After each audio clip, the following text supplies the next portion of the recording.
بسم اللہ الرحمن الرحیم۔ السلام علیکم ویورز، میں ہوں مومنہ۔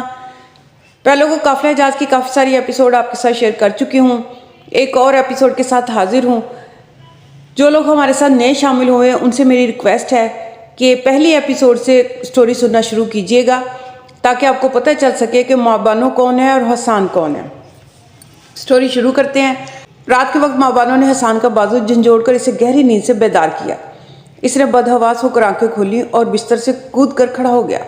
ماں بانو نے دبی اور سہمی آواز میں کہا، وہ آگے ہیں، وہ دروازے سے باہر کھڑے ہیں، آپ فوراً تیار ہو جائیں۔ ابا جان یہ معلوم کرنے گئے ہیں کہ وہ کس نیت سے آئے ہیں۔ وہ مجھے یہ کہہ کر گئے ہیں کہ میں آپ کو سرنگ سے باہر پہنچا دوں۔ حسان جو ابھی سکتے کی حالت میں اس کی طرف دیکھ رہا تھا بولا، اگر وہ اس وقت آئے ہیں تو ان کی نیت ٹھیک نہیں ہو سکتی۔ میری تلوار کہاں ہے؟ ماں بانو نے جواب دیا، آپ کا سارا سامان باہر نوکر کے پاس ہے۔ حسان جلدی سے موزے پہن کر سرنگ کا راستہ کھولنے لگا اور ماں بانو نے چراغ اٹھا لیا۔ پھر چند ثانیے وہ ایک دوسرے کی طرف دیکھتے رہے۔ اس کے بعد دونوں کی نگاہیں سہیل پر مرکوز ہو گئیں۔ سہیل ہلکے ہلکے خراٹے لے رہا تھا۔ ماں بانو نے آنکھوں میں آنسو بھرتے ہوئے کہا، اسے جگا دوں؟